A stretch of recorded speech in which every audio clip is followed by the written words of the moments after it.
तो क्या कतर कोई बड़ा कदम उठाने जा रहा है?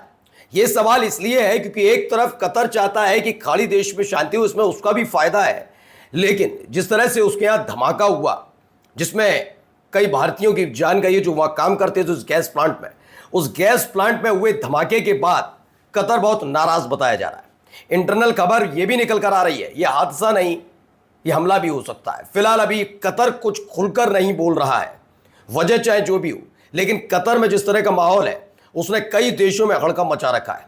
अगर मानकर चलिए कतर इस पूरे मसले को उठाकर ईरान के साथ मिल जाता है तो यह सबसे बड़ी मुसीबत इजराइल के लिए होगी और उसके बाद अमेरिका के लिए भी, क्योंकि फिर आगे आकर अमेरिका को अपने मिलिट्री बेस को बचाने के लिए इजराइल के खिलाफ खड़ा ही होना होगा। यह सवाल इसलिए है क्योंकि जो धमाका हुआ उसके बाद कतर नाराज है, तो वहीं दूसरी तरफ इजराइल की हरकतों से भी सारे देश परेशान है। एक बार फिर से इजराइल के एक और मंत्री साहब आए, उन्होंने कहा हम हटने नहीं जा रहे हैं। कौन हमें हटा देगा लेबनान से? ये सीधे चुनौती दे डाली गई।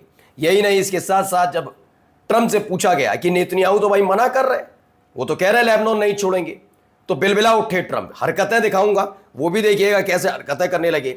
और एक बड़ी मुसीबत इजराइल के लिए है ही है। अब इजराइल को किसी और का नहीं, ये नहीं मैं सोचिए नरसंहार की बात कर रहा हूं, यौन हिंसा के मामले में उसे ब्लैकलिस्ट कर दिया गया है। उसके यहाँ जो हरकतें हो रही हैं खासतौर पर फिलिस्तीनियों के साथ, उसको लेकर और तो और इजराइल का एक हमला गजा ट्रिप में, कहां पर गजा में कहां इस ट्रिप में हुआ वो भी दिखाता हूं। नमस्कार, मैं हूं प्राज्वल गौतम और आप देख रहे हैं खबर चौक।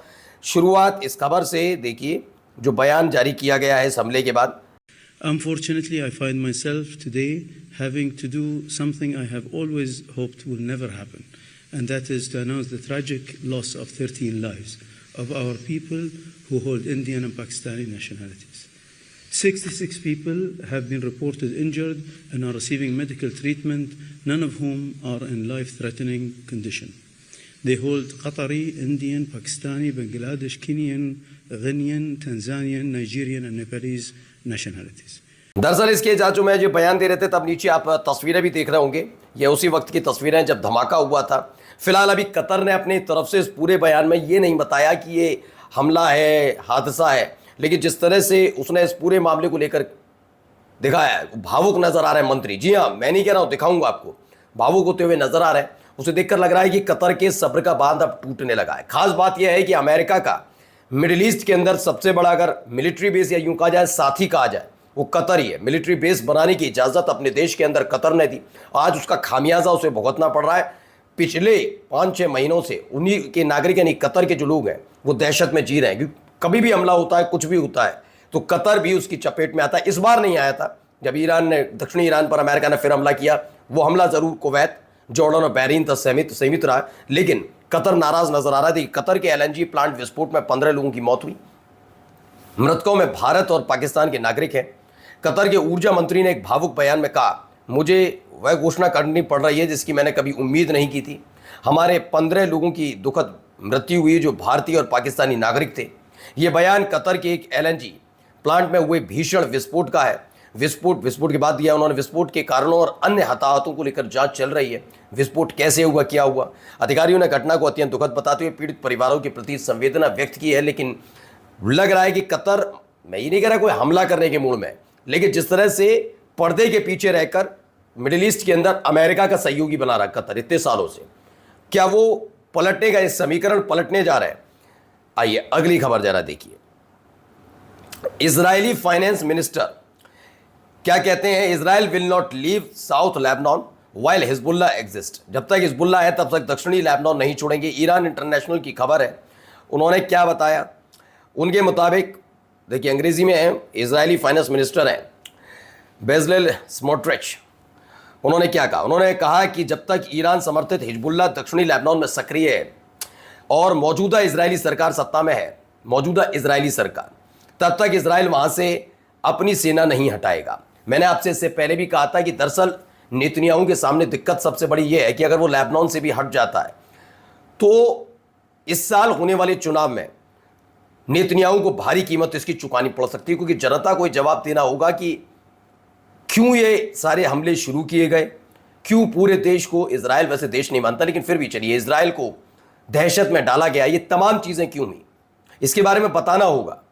और इस साल के चुनाव में जनता के साथ साथ विपक्षी पार्टी का, जैसा मैं बता रहा हूं, उनका कैंपेन बड़ा जबरदस्त नेतन्याहू के खिलाफ है। नेतन्याहू परेशान है। स्मोट्रिच ने इजरायली आर्मी रेडियो से कहा ऐसा बिल्कुल नहीं होगा। जब तक लेबनान में हिजबुल्लाह मौजूद है तब तक लेबनान की सुरक्षा क्षेत्र, जिसमें ब्यूफोर्ट रिज भी शामिल है, से इजरायली सेना पीछे नहीं हटेगी। स्मोट्रिच ने कहा कि सुरक्षा के नए इंतजामों पर बातचीत शुरू करने से पहले हिजबुल्लाह को खत्म करना होगा, उसे लेबनान की सरकार से बाहर करना होगा और इजराइल के लिए खतरा पैदा करने की उसकी किसी भी सैन्य क्षमता को खत्म करना होगा। उन्होंने आगे कहा कि हिजबुल्लाह एक आतंकवादी संगठन है, यह उनका कहना है। चलिए, इसे खत्म किया जाना चाहिए, इसे लेबनान की सरकार का हिस्सा नहीं होना चाहिए और इसके पास इजराइल राज्य के लिए खतरा पैदा करने वाली कोई सैन्य ताकत की क्षमता नहीं होनी चाहिए, तभी सुरक्षा के नए इंतजामों पर बातचीत करना संभव है, ये क्लियर कर दिया गया।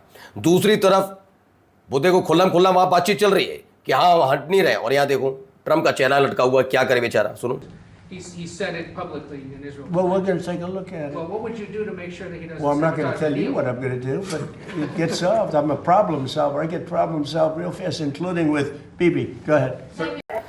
अब ट्रंप करे भी क्या, जिसे पाला पोसा इतना बड़ा किया, जिसके लिए सारी हदों को पार किया ट्रंप ने। अब देखिए ट्रंप फंसे हैं कि वो समझ नहीं पा रहे कि नेतन्याहू को कैसे समझाया जाए। एक रिपोर्टर ने पूछ लिया बस कि नेतन्याहू ने कहा कि उनकी सेना लेबनान से नहीं निकलेगी, तो ट्रंप बिलबला उठे, चेहरा देखने लायक था।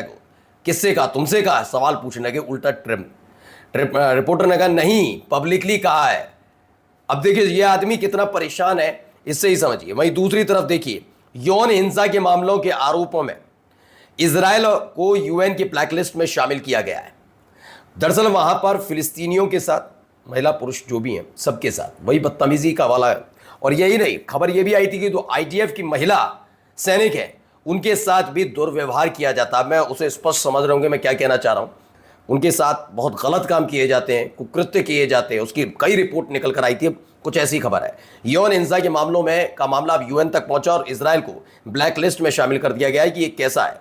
वहीं दूसरी तरफ देखिए, Israeli naval boat open fire launch several shells toward the coast of Rafah in the south Gaza strip. Gaza strip जो दक्षिणी गजा है, वहाँ के रफा में जो समुद्री इलाका है, वहाँ पर कई इजरायली नेवल बोट्स ने फायरिंग की है, बहुत सारे शेल दागे हैं। यानी युद्ध पूरी तरह से कम चुनाव तक जारी रहे, जब तक इजराइल में चुनाव हो तब तक जारी रखने के लिए ये सारी मशक्कत की जा रही है, जिससे राष्ट्रवाद के नाम पर नेतन्याहू एक बार फिर से वोट मांगे कि वो झुके नहीं, दबे नहीं। ट्रंप का दबाव था, सबका दबाव था, लेकिन इजराइल की सुरक्षा के लिए उन्होंने हिजबुल्लाह से भी लड़ते रहे, लेबनान से भी लड़ते रहे, ट्रंप की बातों को खारिज करते रहे, ईरान को मतलब अपने आप को राष्ट्रवादी नेता दिखाने की कोशिश है। लेकिन अब ये इतना आसान नजर नहीं आ रहा। नमस्कार।